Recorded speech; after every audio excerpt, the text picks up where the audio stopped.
lejos yo vengo a cantar.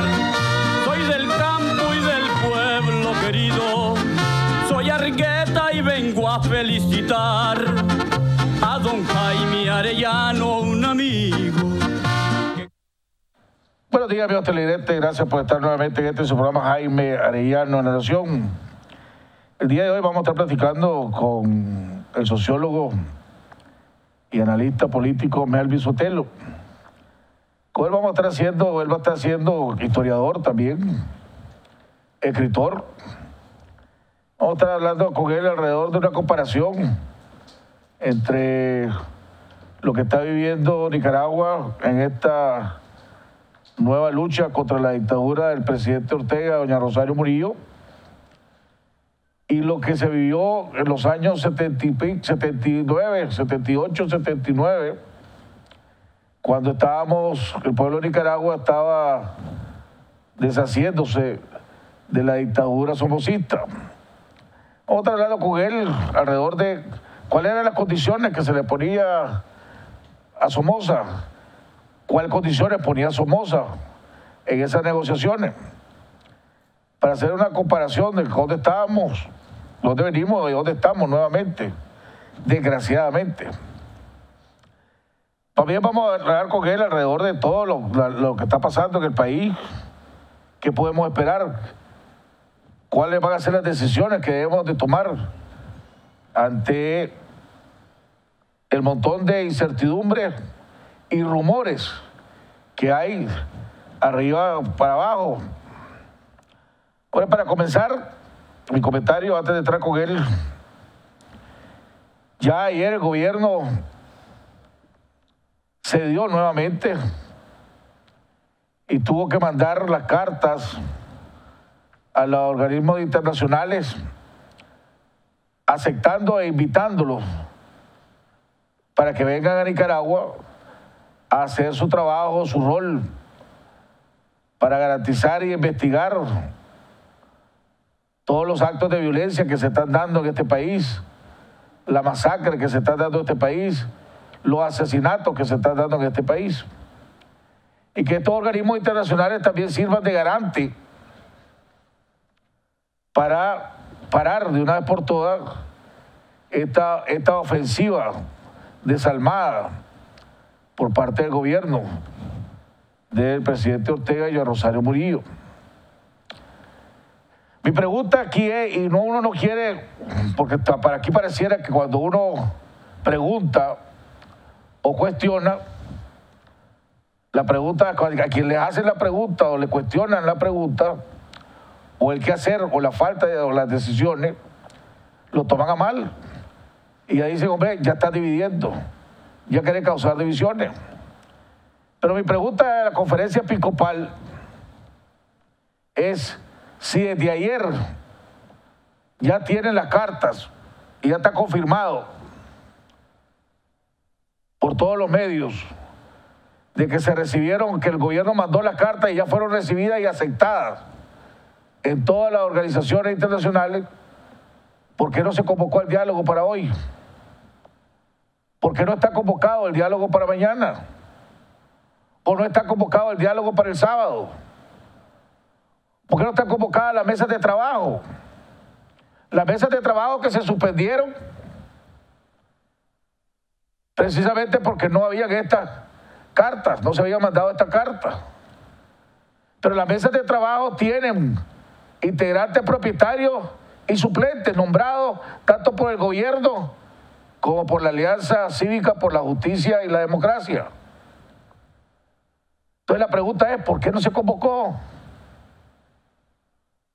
Y no es que uno quiere cuestionar o criticar a la conferencia episcopal, pero sí tenemos derecho a preguntar. Tenemos derecho a preguntar porque cada día que pasa hay derramamientos de sangre. Cada día que pasa hay muertos.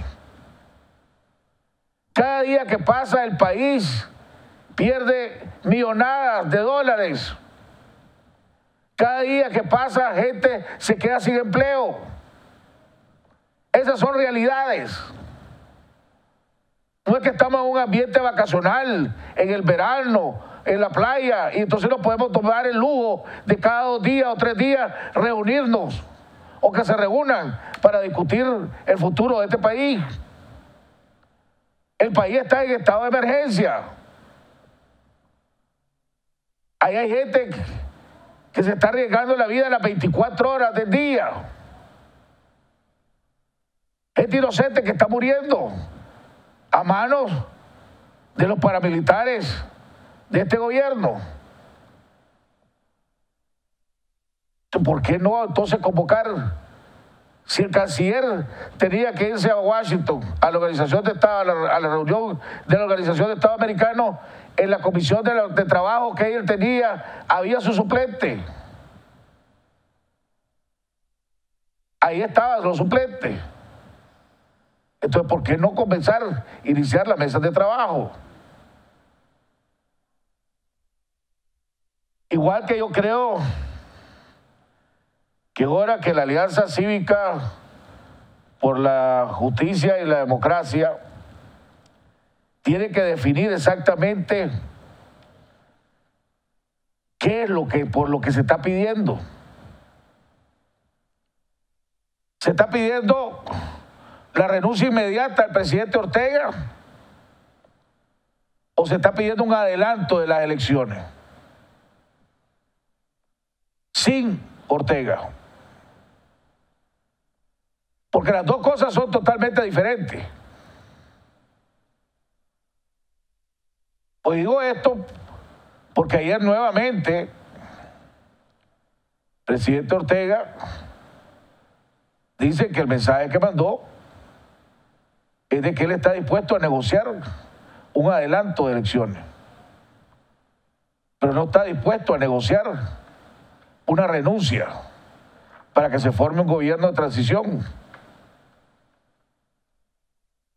Y pareciera que la comunidad internacional lo que está promoviendo y lo que está tratando de ayudar que se haga es que se haga un adelanto de elecciones, con toda la garantía y los candados que requieran o requiramos los que estamos al otro lado en la lucha contra Ortega. Porque si la decisión que hay que tomar, la decisión tomada por la Alianza Cívica por la Justicia y la Democracia, es que lo único que se va a aceptar es la renuncia de Ortega, entonces alistémonos, porque la lucha va a ser larga y mucho más violenta de lo que estamos ahorita. Pero el pueblo tiene derecho a saber, para poder prepararse y no tener falsas expectativas de que esto se va a resolver probablemente rápido, porque no va a suceder de esa manera. Y digo esto porque ayer vi unas declaraciones que dio Carlos Tuneman a Confidencial, donde hablaba de que se había reunido con el señor Trujillo, el embajador Trujillo, que el embajador Trujillo había dicho que él estaba aquí para ayudar a pacificar Nicaragua, para contribuir, y que se había hablado de la posibilidad de adelantar las elecciones. Y según las declaraciones del señor Tuneman que aparecieron en Confidencial, don Carlos Tuneman le dijo al embajador Trujillo que aquí era inaceptable cualquier otra cosa que no fuera la renuncia inmediata de Ortega. Si es esa la decisión que tomó la alianza, ¿basada en qué la tomaron? ¿A quiénes consultaron? Pero independientemente si esa es la decisión y es lo que quiere la mayoría, hay que respaldarla, aunque uno no podamos estar de acuerdo en eso por las consecuencias que se vienen. Pero sí, entonces sí deberíamos de estar claros todos los nicaragüenses hacia dónde vamos y cuál es la decisión.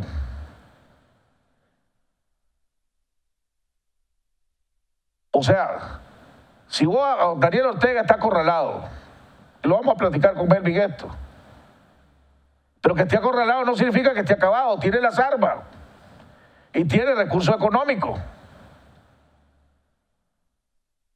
Y ahí están los grupos paramilitares, matando y acribillando cuando le da la regalada gana. Y por otro lado, tenemos a un pueblo que está demostrando una enorme valentía, coraje y firmeza. Tranque que desbaratan, tranque que a las 2 horas está armado. Entonces se vuelve a montar. O esperando, como está en Ticuatepe, que ayer dejaron los paramilitares, se tomaron el lado de Ticuatepe y pusieron 3 francotiradores en el puente peatonal. Yo los vi, yo fui al tranque de Ticuatepe. Y ahí están. Entonces la gente muy inteligente está esperando. Tarde o temprano se van a cansar. Cuando se cansen, ahí se vuelve a montar el tranque. Pero ahorita acabo de recibir noticias de Masaya, que el movimiento de antimotines y paramilitares en Masaya y sobre todo al lado de Las Flores es inmensa. Estarán preparando otro ataque hacia Masaya. ¿Cuánto más puede aguantar Masaya? Debemos de pensar seriamente también de todos los departamentos ir a apoyar a Masaya. Llevarle alimentos, medicina, todo lo que necesiten e ir a respaldarlo, porque los están masacrando, los están matando. Que me llama también al siguiente punto, al ejército de Nicaragua. ¿Qué espera el ejército de Nicaragua para desmantelar, para ir a desarmar a estos paramilitares?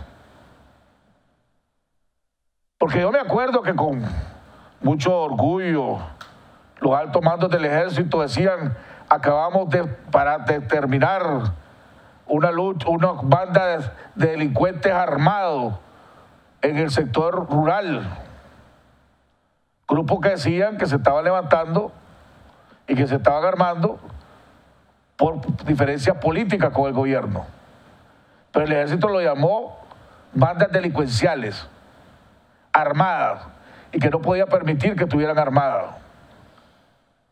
Entonces, ¿por qué permiten el ejército que ande este grupo de paramilitares acabando por todos lados del país y matando? No solo en Managua, en los diferentes departamentos y municipios andan todos estos paramilitares.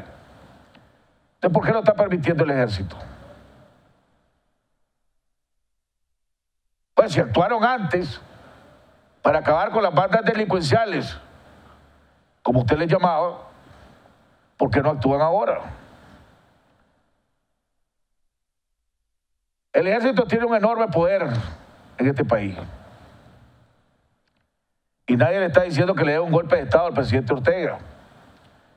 Pero ustedes bien pueden ir a aconsejarle al presidente Ortega: hombre, deje de acabar el país. No puede seguir acabando el país. ¿Que va a matar a los 5 millones de habitantes para poder quedándote gobernando? ¿Cuánto más va a destruir la economía de este país? Porque la lucha dura ahorita es sacar a Ortega. Peligrosísima la lucha que estamos llevando. Pero después viene una lucha sumamente complicada, que es el restablecimiento del orden en este país. El rescatar la economía de este país. Evitar los grandes problemas económicos y sociales que nos está heredando esta fase de masacre del presidente Ortega. Calculemos que 50,000 personas han perdido su trabajo, van a perder su trabajo en toda esta crisis. Pongamos que esas 50,000 personas, 5,000 o 10,000 hayan comprado vehículos nuevos.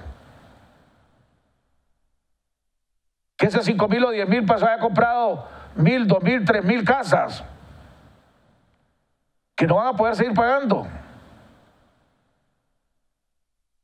¿Y qué van a hacer los bancos? ¿Quitarle la casa? ¿Qué es lo que se viene? ¿Una ofensiva de reposición de vehículos?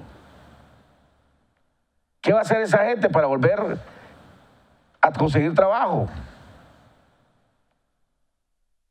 Entonces, tenemos que ir pensando, la prioridad es sacar a Ortega, pero también hay que ir pensando en cómo vamos a ir a reconstruir todo lo que Ortega está destruyendo. Desde recuperar la seguridad. ¿Cómo vamos a volver a reconstruir una policía en este país? Porque eso que hay ahí ya no es policía. Esos son mercenarios uniformados al servicio de la dictadura. Hay que reconstruir una policía para reconstruir la seguridad en este país.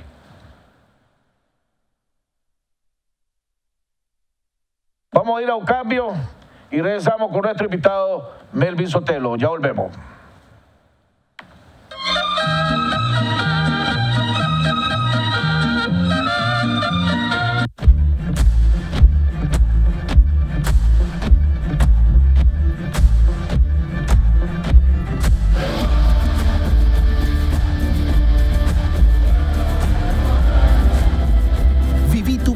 Estés donde estés. Descarga Movistar Play y disfruta gratis la Copa Mundial de la FIFA al activar tus bonos con internet desde 50 córdobas o si sos cliente postpago, sin consumir tus megas LTE, en exclusiva desde tu celular Movistar.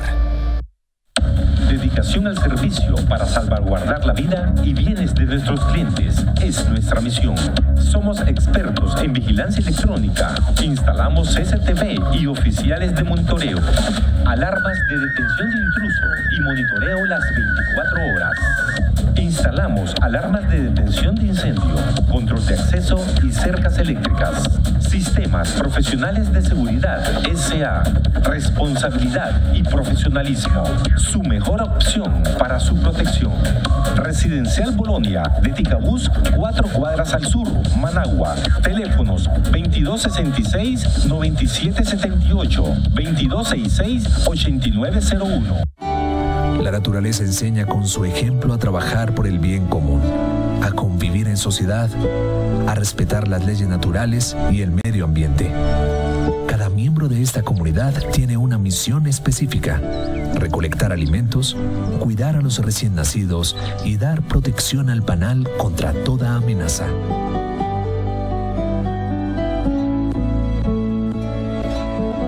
Improvisa.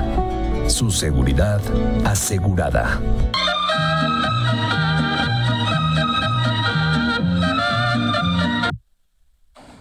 Bueno, amigos televidentes, estamos de regreso en la segunda parte de nuestro programa. Ya está con nosotros nuestro invitado Melvin Sotelo.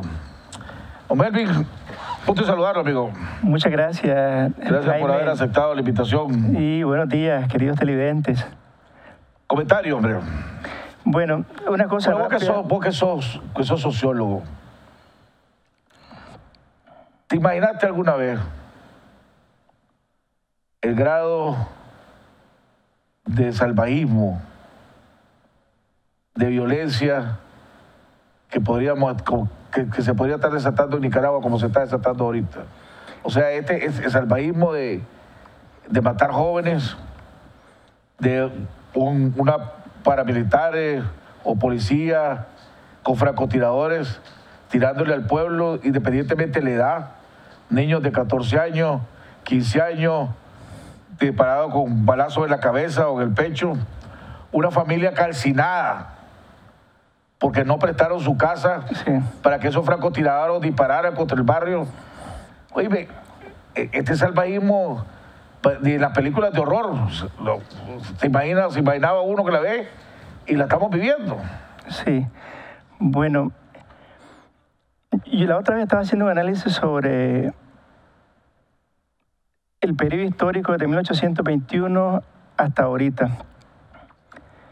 Pero después hice un corte de 125 años desde la llegada de Zelaya al poder en 1893 hasta ahora, estamos hablando de 125 años. Y me daba cuenta que el 76% de la historia de Nicaragua en esos 125 años ha sido dictadura, ocupación militar, dictadura, momentos muy cortos de transición democrática, no de transición democrática, más bien de querer instaurar una democracia en Nicaragua, que fueron los 16 años, y después dictadura otra vez. Nicaragua se mueve como un péndulo, se mueve en los extremos. no en el justo medio. Y más funcionan a veces los sentimientos que la parte racional. Es un país que tiene una cultura autocrática, vertical, androcéntrica, y cuyos conflictos se han resuelto a través de la historia por la violencia. Ortega es, yo creo, la máxima expresión, él y ella, ¿verdad?, de la barbarie en este país. Y eso ha tenido que ver mucho con lo que decía anteriormente, pero con un problema grave y más grave todavía, porque yo no creo que Somoza haya sentido que era un semidios. Y aquí tenemos dos personas, una que cree que tiene una misión, que es una visión mesiánica, y la otra que tiene una visión esotérica. Y ambos, ellos suponen que son los que tienen que llevar a Nicaragua a buen puerto, pero la realidad es que ha sido todo lo contrario. Ortega parece que no aprendió la lección. Él, desde 1979, y esto también es interesante, porque el dictador Anastasio Somoza Debayle, él tomó el poder en 1967 y 12 años después, en 1979, lo derrocó el Frente Sandinista y el pueblo en general. Estamos hablando de 12 años. Exactamente, Daniel Ortega toma el poder en 2007 y en el 2018 igualmente va a ser derrocado. Estamos hablando casi entre 11 y 12 años. O sea, prácticamente hay ciclos en la historia de Nicaragua, como decía el maestro Alejandro Serrano, como esas bicicletas estacionarias que vuelven siempre al punto de partida. Pero la impresión que yo tengo es que aquí sí ahora va a haber una ruptura, porque todavía en el caso tuyo y mío, nosotros participamos en el derrocamiento de la dictadura de Somoza a través de las armas, a través de la violencia, y no hayamos tenido ese proceso de aprendizaje, de vivir mal que bien en un proceso democrático. Entonces, nosotros también, de alguna manera, éramos hijos, y durante la revolución, que mucho se habla, a veces hay quienes la mitifican, fue una dictadura. Una dictadura donde se cometieron muchas arbitrariedades, y Daniel Ortega es ese producto, es ese engendro del hombre que pasó de la cárcel luego a la clandestinidad, y con una formación más militar, más de solución de los problemas a través de la fuerza. Por eso es que cuando dice Julio López que Daniel Ortega está en su charco, es porque es un hombre que él solo entiende de la fuerza y no del diálogo. Y el diálogo le está haciendo, es como una ¿cómo se llama? Lo que dicen los zapatos, ¿no? O sea, una piedra en el zapato. Pero vamos, porque vos pedías un poco qué fue lo que llevó a este proceso de degeneración, y estamos hablando de los dos mismos casos. Somoza, Daniel en este caso son la misma cosa, pero Daniel es peor todavía. En 1972, ya desde el 67 más bien, comenzó todo ese proceso de deterioro, de corrupción generalizada de Somoza, de poner a la gente por amiguismo, con algunas excepciones. Y vemos que ya en 1972 hay una corrupción generalizada en todos los aparatos de poder, excepto en la Corte Suprema de Justicia, que era totalmente independiente.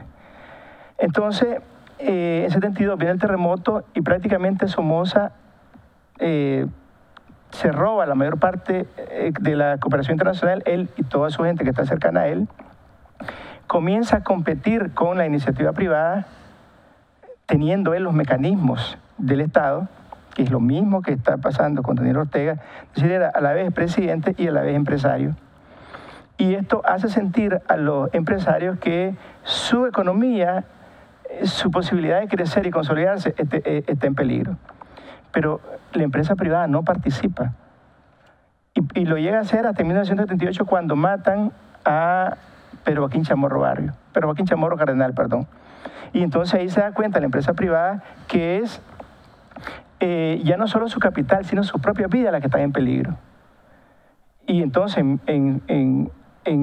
viene el primer paro famoso del 26 de enero hasta el 6 de febrero.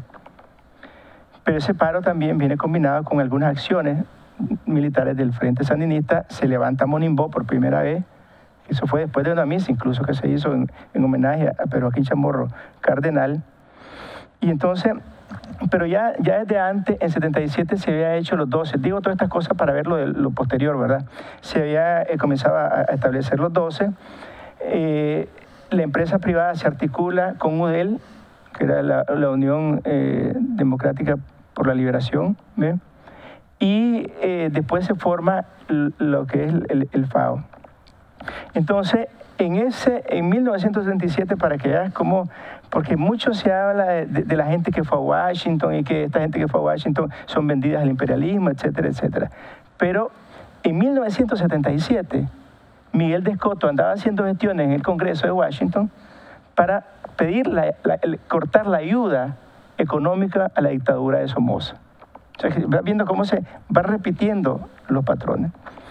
En 78 en septiembre va a Washington, qué coincidencia, ¿no? Que fue Ramiro Sacasa Guerrero que fue a pedir en nombre de la oposición que viniera la Comisión Interamericana de Derechos Humanos. Y en mes de octubre viene aquí. Y entonces ya en ese momento está el tira y encoge de la posibilidad de un diálogo, no es que se da el diálogo. La Iglesia en 77, en el segundo semestre, estaba por el diálogo y algunos sectores incluso de UDEL. Pero ¿qué es lo que pasa? Con la muerte de Pedro Joaquín Chamorro se dan cuenta que el diálogo no tiene razón de ser y lo que hay que hacer es exigir la salida de Somoza. Entonces también viene la CID, viene Bowler, en julio, agosto, septiembre, y comienza la negociación. ¿Y qué es lo que plantea el FAO, el Frente Amplio Opositor? Plantea primero la renuncia y salida de Somoza y su familia del país. 2, el nombramiento de una junta provisional de 3 miembros. 3, la reestructuración de la Guardia Nacional, que hay que reestructurar totalmente la policía, ¿verdad? 4, las elecciones para asamblea constituyente, bueno, hasta ahí llega. Y después se habla de la posibilidad de un plebiscito que es lo que la comisión mediadora, que está compuesta por 4 países, está Panamá, República Dominicana, México, no recuerdo ahorita cuál otro, y para ver si Somoza se queda o no hasta 81. Entonces lo interesante de esto también es que estamos ahorita en este momento que el pueblo dice que se vaya y que se vaya ya, que es lo primero, el primer punto. El segundo punto es sobre el nombramiento de una junta provisional, que es la que va a dirigir el proceso de transición. Y yo creo que se tiene que ir pensando también esas cosas. Es decir, en este momento hay que hablar de diferentes escenarios posibles. Y lo tercero, la reestructuración de la Guardia, que no se da porque Maliaño no quiere dejar la presidencia y al final pues se desbanda toda la Guardia. ¿Ve? Y viene después lo que va a ser las elecciones para la Asamblea Constituyente. Entonces, como veremos... Ahora, Urcullo estaba supuesto a quedarse. Para terminar el periodo... Hasta adelantar la elección, hasta que se llevaron. O sea, los 2 años. Él se quedaría, si hubiera aceptado, él se quedaba hasta el 81. Exacto. Es como que si digamos que en este caso se van Daniel Ortega y Rosario Murillo, y entonces quien queda es el presidente de la Asamblea Nacional, que es decir lo mismo. Pero aquí eso ya es inaceptable. Claro. Entonces, ¿qué es lo que pasa? Él como presidente de la... Estoy haciendo una comparación histórica. Correcto. Entonces, como Urcullo Maliaño, cuñado de Somoza, es el presidente en ese momento de la Asamblea Nacional, pasa a él. Veamos eso, pues quitemos a Porra y bueno, decía, hay toda una negociación y deciden que se van esta gente, pero que en el proceso de transición en la Junta queda Alex Leven, por decir algo, que es diputado, se le activa y pasa a ser, porque estas son cosas que también se han estado manejando. Yo estoy hablando de lo que se maneja, no en lo que a mí me parece, me explico. ¿Ve? Entonces, pero todo esos análisis... ¿Eso se está manejando dónde? No, algunos analistas dicen que en el primer escenario que se hablaba antes de la posibilidad, decían que se podía establecer una transición, estamos hablando del 18 de abril, cuando todavía no se hablaba de la salida de Somoza, perdón, de Daniel Ortega, pero ya uno confunde, ¿verdad? Sí. Uno da igual al otro. Entonces, se hablaba, ponía un escenario posible como ese, otros hablaban de la reestructuración, ¿te acordás del Consejo Supremo Electoral? Pero después del 30 de mayo ya el planteamiento fue más agudo, de decir, este hombre no puede quedar aquí. ¿Ve? Ahora, decía Juan Sebastián Chamorro, el martes que lo tuve aquí, y él admitió que hay negociaciones de negociaciones. Que unas negociaciones son las que se está dando el diálogo, pero que hay otras negociaciones que se están dando a otro nivel. Sí. ¿Verdad? No sé si está hablando el gran capital con los Estados Unidos, pues ya sabemos que los Estados Unidos están metidos en lleno, ¿verdad? Sirviendo como intermediarios, pues, digamos, pero están metidos en lleno en esto. Me imagino que Estados Unidos está jugando el rol de los 4 países que jugaron en el 79, pongámosle. Sí, sí. Llevando mensajes de un lado para otro. Sí, porque William Butler era exactamente ese hombre que coordinaba con los 4 países esto que está haciendo ahora, que el que vino, Kelly McCurry, ¿ves? Y Trujillo ahora. Estamos hablando de que cuando eso comenzó, que podríamos decir estamos en esa etapa ahorita, solo que en aquel entonces estábamos en una guerra. Sí, una guerra entre 2 fuerzas. Entre 2 fuerzas. Claro. Aquí hay una guerra de una fuerza tratando de masacrar a la otra, así que cívicamente no tiene las armas.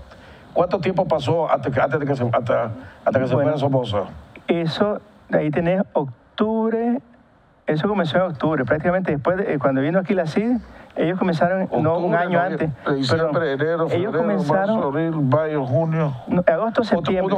7 meses después, 10 meses después. Sí, pero por ejemplo, cuando vino aquí la CID vino en el mes de octubre, creo que entre el 3 y el 10 de octubre. Y en enero estaba presentando el informe. Pero eso ya fue el derrumbe de la dictadura de Somoza, porque prácticamente lo desnudó, que eran unos bárbaros, ¿ves? Que es lo mismo que va a pasar ahora. Entonces, ¿qué es lo interesante aquí? Yo creo que aquí va más rápido. Porque la CID ya va a presentar su informe el 22, mañana en el Consejo Permanente, que ese es lo otro interesante. Ya de ser la OIA, está pasando a ser la OEA. Cuando digo la OIA, estoy hablando de Ortega y Almagro, OIA, a ser ahora la OEA, porque ya no es una cosa del secretario de la OEA que está negociando con Ortega, pero que estaba dejando a un lado a los otros sectores de la sociedad nicaragüense. Y haciendo eso, lo que estaba haciendo indirectamente Almagro era garantizar que Ortega llegara hasta 2021. Pero Almagro, si nosotros nos fijamos por la presión internacional, porque él se ha dado cuenta que su argumento se agotó. Es más, ahorita con lo que pasó con la familia calcinada, quemada brutalmente, él le pasaron información de la Cancillería y él condenó eso y dijo que era un crimen de lesa humanidad. ¿Cuánta gente murió? Sabemos que en la época de los 80 murieron alrededor de más o menos 50.000 nicaragüenses. En los años 70, en toda la guerra. En los años 80, sí, estamos hablando. Sí. De los 2 lados, ¿no? Sí, de los 2 lados. En esa etapa, en esos 10 meses, ¿cuánta gente murió en esa época? No hay récord, ¿verdad? Es que se habla de como de 40.000 muertos. Los 40.000 muertos estamos hablando en los años 80. No, pero también en los 70. O sea, lo que pasa es que la guerra... No, de los 50.000 muertos estamos hablando de los años 80. Sí, y la mayoría de esos muertos... Ahí no se están tomando en cuenta los muertos que hubieron en los años 70 contra la dictadura de Somoza. Estamos hablando la primera lucha contra la dictadura de Ortega, pongámosle. Sí, 50.000. Dejó 50.000 muertos. Sí, sí, así es. Eso es en los años 80. Así es. Pero ¿hay algún récord, algún libro, alguien que haya escrito o hay alguna cifra que se maneje de cuántos muertos murieron en la recta final contra la dictadura de Somoza? No, eso no hay. O sea, por lo menos yo no la conozco más bien.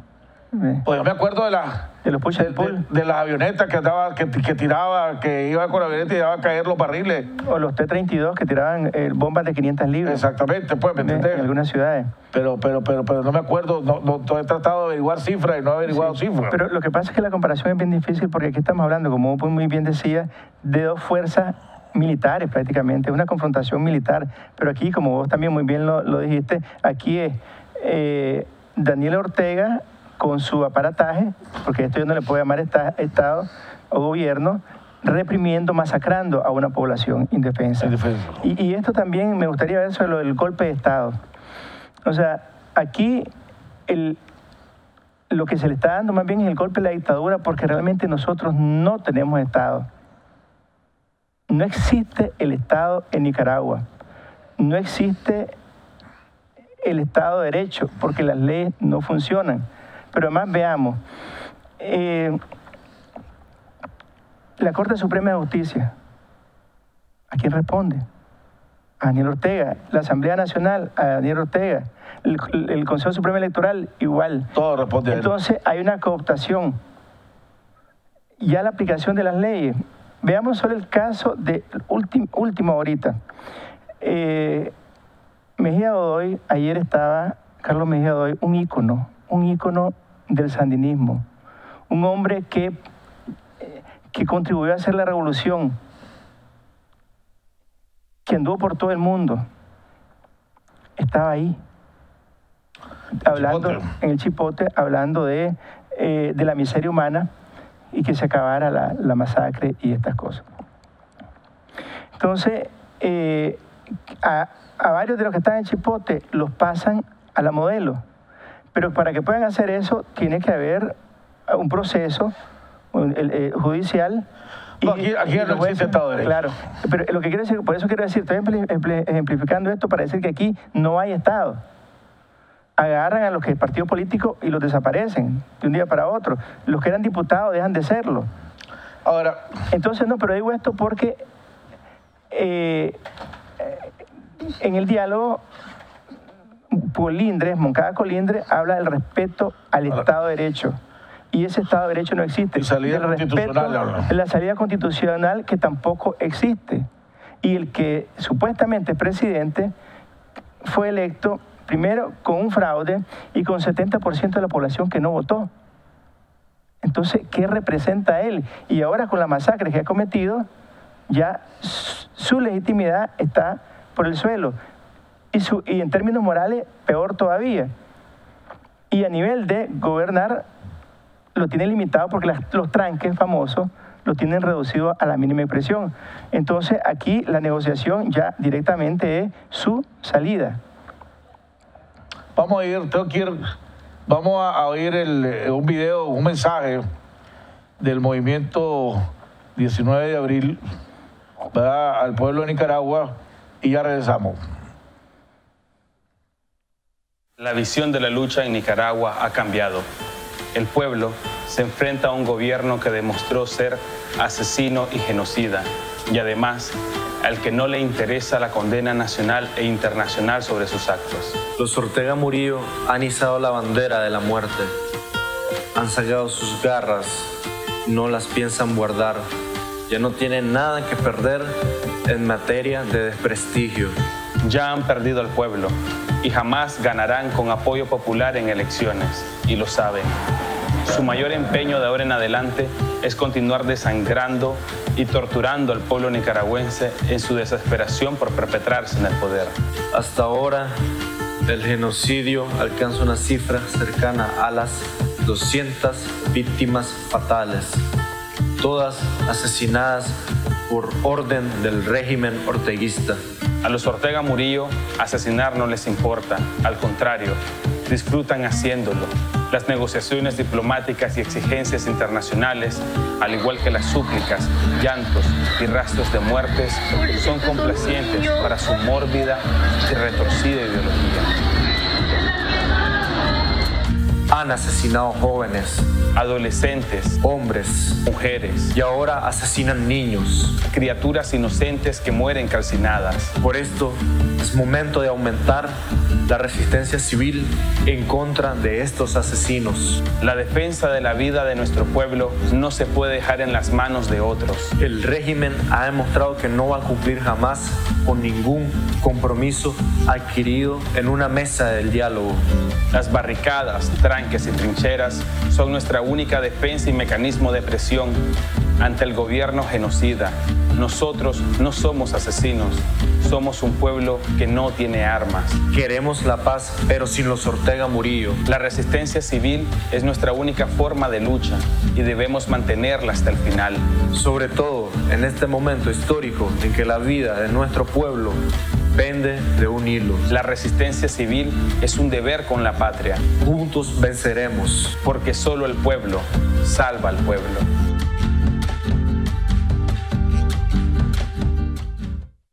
Bueno, estamos de regreso en el programa. Antes de entrar con mi invitado, tengo al aire al doctor Álvaro Leiva, de la CPDH, que quiere presentar, tal como lo habíamos anunciado, que la ciudad de Masaya se estaba poniendo caliente la cosa, pero don Álvaro, está al aire, díganos, ¿qué es lo que está pasando? Gracias, Jaime, gracias. Te aclaro, de la Asociación Nicaragüense Pro Derechos Humanos, ANPDH. Perdóname. Mira, yo quiero hacer un llamado urgente en este momento a través de tu programa, específicamente al presidente Ortega, que detenga la matanza que está realizando en contra del pueblo de Masaya.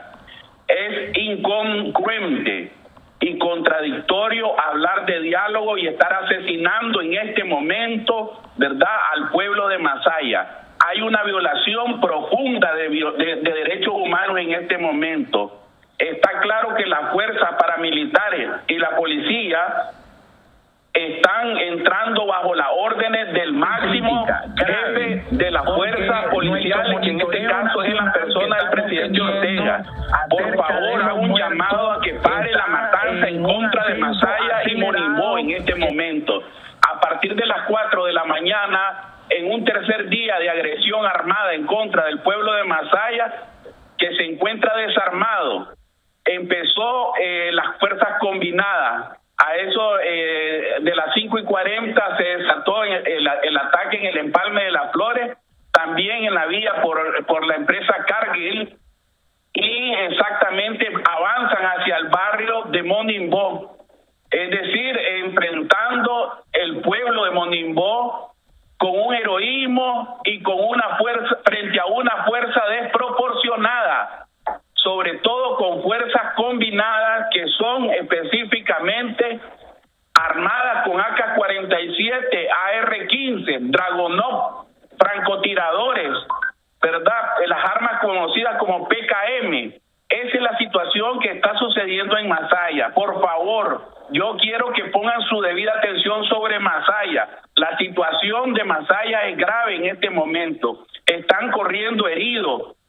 Y lo más grave que está sucediendo es que los pocos campesinos que bajaron del área rural para medio abastecer con sus frutitas y sus hortalizas en el mercado, a la gente de Masaya se encuentra en eminente peligro. Están bajo sediento fuego de bala por parte de estas fuerzas paramilitares que se dedican o se han dedicado a la selección y matanza y a la violación profunda de los derechos humanos en Masaya y en el resto del país. ¿Qué podemos hacer? ¿Qué podemos hacer el resto de los que estamos afuera? O sea, no sé, no se me ocurre qué es lo que podríamos hacer. En este momento lo que nos queda hacer, Jaime, es estar de forma permanente, estar denunciando. La denuncia es importante para que se dé cuenta la gente de Managua y todo el país de lo que está sucediendo en este pueblo de Monimbó y Masaya. La sangre está corriendo y va a seguir corriendo, Jaime, en este momento. Estoy preocupado. Es desproporcionado. Se dirigen alrededor de entre 400 y 600 fuerzas irregulares hacia el lado de Monimbó en este momento, rodeando Monimbó. Oído, bueno, no sé lo que podría hacer, que armar una gran caravana de Managua y de todas partes hacia Masaya para ir a ayudarle, a protegerlo. Masaya está en una situación ahorita de grave crisis, Jaime, no sé ni qué decirte porque es un infierno en este momento la situación de Masaya. Es grave, Jaime, por favor, un SOS. Lo que no puede quedar solo usted, o sea, hay que hacer algo, tal vez decir denunciarlo, pero aparte de denunciar, algo debemos de hacer. Los miembros de la alianza que nos están viendo, estoy seguro que nos están viendo, los miembros de la Alianza Cívica por la Justicia y la Democracia, que nuestro pueblo de Monimbó está sufriendo en este momento, está rodeado, Jaime. Vámonos a un paro, que no abra nadie en Managua ahorita, que no abra nadie. En este momento Masaya necesita un SOS, Masaya necesita por favor un SOS de Nicaragua, por favor, Jaime, por favor, detengan la matanza, Jaime. Gracias, doctor. Gracias, vamos a continuar en esto. Yo te llamo después cuando termine el programa. Bueno, 400, 500, lo que había dicho, 400, 500 personas, tal como a mí me lo había soplado desde muy temprano. Y el doctor Álvaro Leiva, que es un héroe. Era un héroe. La vida que él ha salvado. Y el sacerdote. De los dos lados, igual que los sacerdotes que están ahí. Sí. Oye, que te esté llamando, con el auxilio que te está llamando, la desesperación que está armando, ya 400, 500 armados paramilitares, eso va a ser una masacre lo que se viene ahí. Entonces aquí tenemos que reaccionar todos los Managua. Tenemos que reaccionar todo el país. Sí, esto arde la sangre, como dicen. Y yo creo que...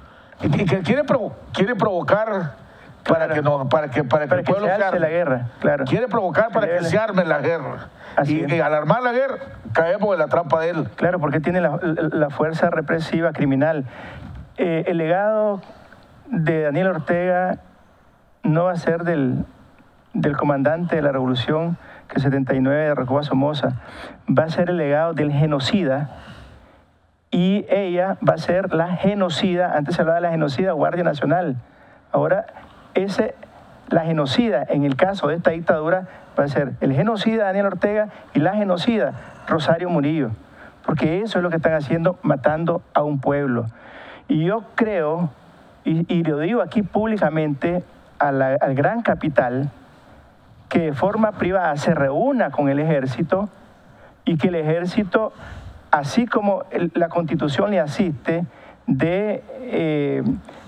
creo que el artículo 92, el artículo 95, que vos lo decías también, Jaime, que las fuerzas irregulares son fuerzas criminales y deben ser desarticuladas. Y en este caso, si bien es cierto, Daniel Ortega, que es el jefe supremo, pero Daniel Ortega está violando la Constitución. Por eso, Jaime, ¿de qué Constitución está hablando el canciller Moncada cuando ellos mismos hacen con ella cualquier cosa? Es increíble cómo están explotando al pueblo por todos lados. Fíjate que acabo de tener una denuncia. Por un lado están creando el caos, porque el caos lo está provocando el gobierno. Sí. La masacre, los derramamientos lo está provocando. Por eso que quiere quedarse. Entonces la gente que está desesperada anda buscando qué hacer. Sí. Anda buscando cómo irse de Nicaragua, desgraciadamente. Entonces van a migración, y entonces en migración solo están entregando 40 o 80 números, ¿verdad? Y hay centenares de personas, miles de personas ahí. Si querés que te den número, o de los otros números privilegiados, tenés que pagar entre 1.000 y 2.000 pesos. Es que eso muestra la corrupción. Donde vos toques hay pus, sale pus en el pseudogobierno. Por eso ya no hay que llamarle presidente, el genocida Ortega, la genocida Rosario Murillo. O sea, que se den cuenta que están cometiendo un genocidio, y que se den cuenta también que en algún momento, si ellos no ceden y si ellos no se van, lo que va a pasar es que ellos también, desgraciadamente, porque nadie quiere la muerte de nadie, por lo menos las personas que son sensatas, van a ser parte de esos muertos. ¿Qué hace que estas personas sigan a Ortega? Ya ellos deben de saber que Ortega está negociando su salida. Por lo menos están provocando, y lo que está pidiendo es su garantía para él y su familia y sus reales. Y todos no alcanzan en el avión. Sí. ¿Verdad? Entonces, ¿qué va a pasar con todo esto que anda matando a la gente cuando Ortega se vaya?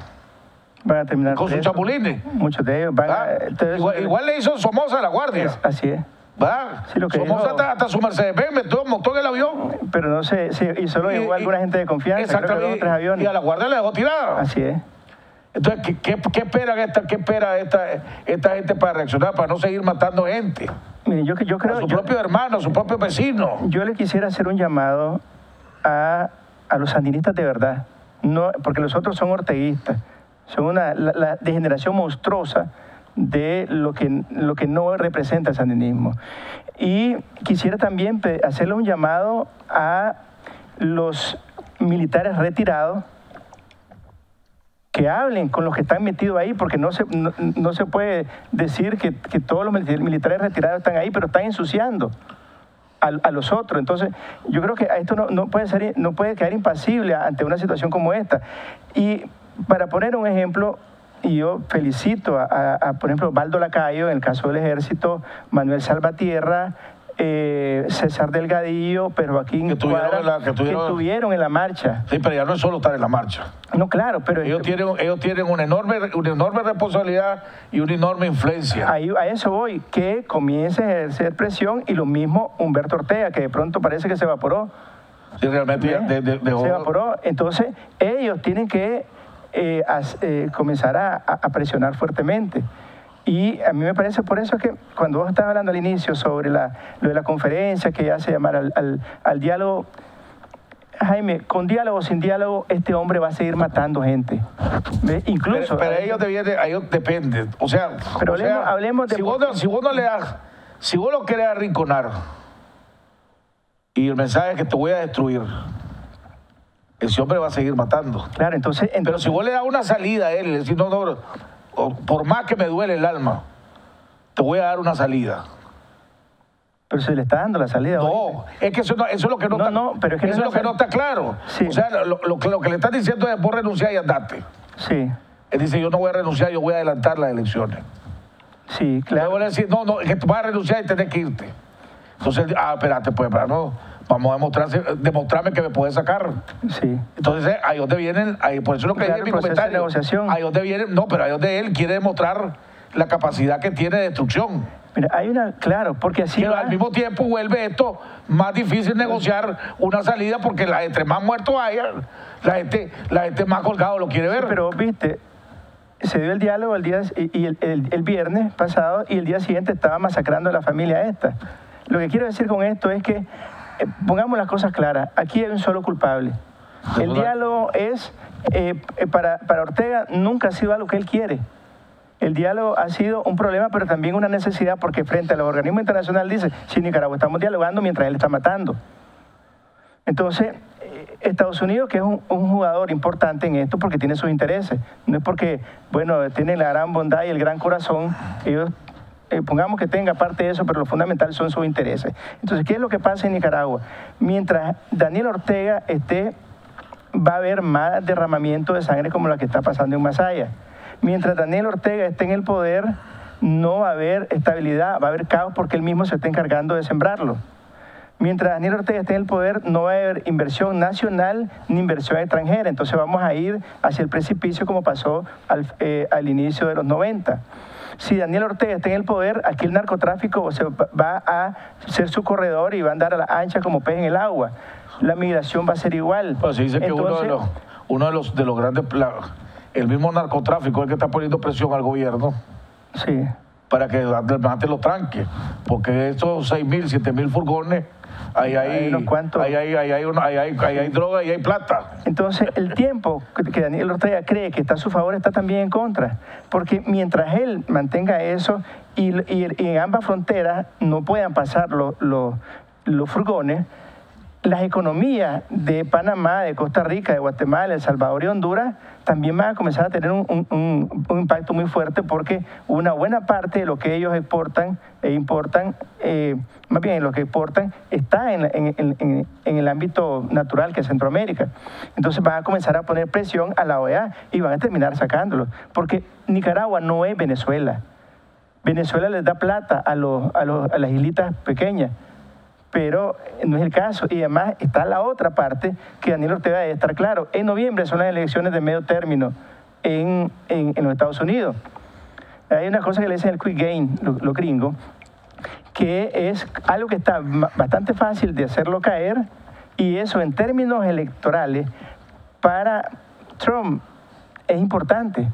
Y ahí tienen en Miami los cubanos, los venezolanos, los nicaragüenses, y cumple con quitar a una dictadura. Y son votos electorales que necesitan. Sí, el colegio electoral es el peso de 29 votos.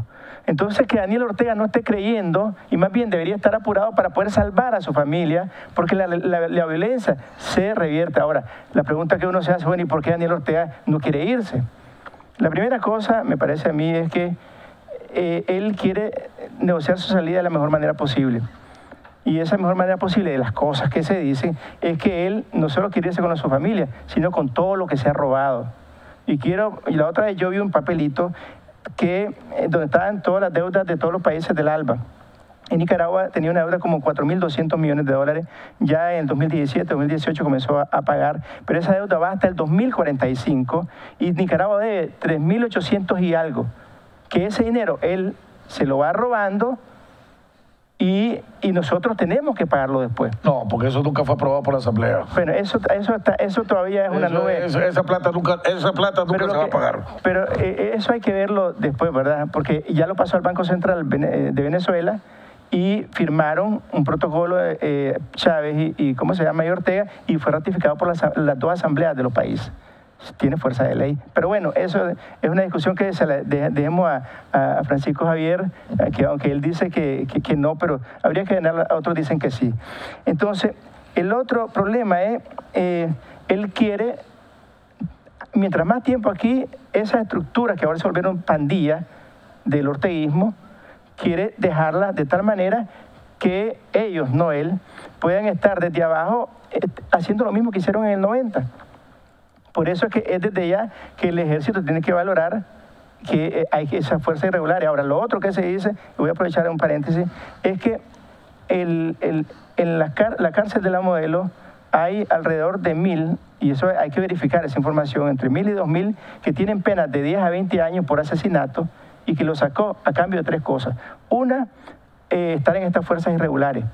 2, si hay policías que se quieren desertar o no tiran, ellos lo matan. 3, en tareas especiales, ya te puedes imaginar todo lo que puede ser tareas especiales, que donde van ellos y saquean casas o saquean negocios, eso es botín de ellos.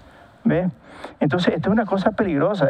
Las pandillas, por ejemplo, que era una de las preguntas que hacía, yo trabajé desde 1999, he trabajado con jóvenes en riesgo.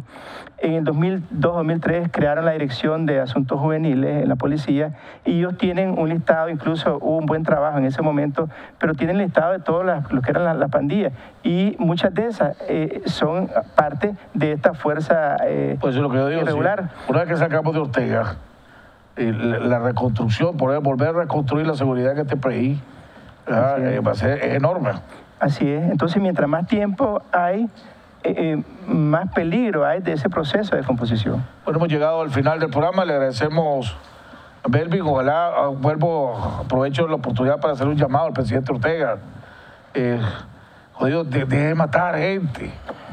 ¿Cómo es posible que haya mandado entre paramilitares y miembros de la policía y los antimotines 400 personas, según la denuncia que acaba de poner Álvaro Leiva, que están entrando al lado de Monibó? Esa gente esa gente está desarmada. Ahí tienen tiradoras, tienen ¿cómo se llama cómo se llama la chuchaca? Lanzamortero. Y usted va con francotiradores, con AK, con todo lo demás. Jodido, usted tiene familia, tiene hijos, tiene nietos, tiene hija. Haga cuenta que su hija es la que está allá, que su nieta es la que está allá, que su hijo es el que está allá. Estoy seguro que no le gustaría que lo masacraran. Por alguna vez acuérdese que usted luchó en contra de eso. Y ahora usted se convirtió en eso. Ese es el legado que le va a dejar al país. Y a los policías que andan ahí, oye, no se presten. Ortega se va a ir, está negociando su salida, la de él, de su familia y sus reales. Los va a dejar como pendejos aquí. Porque no alcanzan en el avión.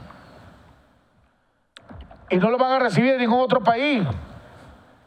Entonces tienen de matar al pueblo. No sean cobardes. A los que tienen a las esposas de los policías, reclámenle al marido. A los hijos de los policías, reclámenle a sus padres que cómo es posible que anden matando gente.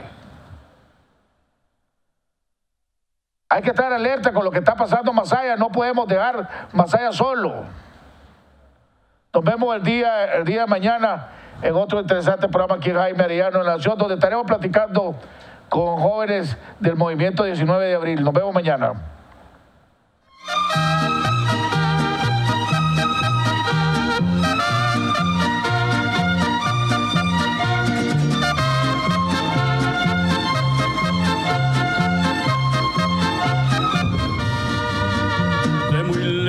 Yo vengo a cantar, soy del campo y del pueblo querido, soy Argueta y vengo a felicitar a don Jaime Arellano, un amigo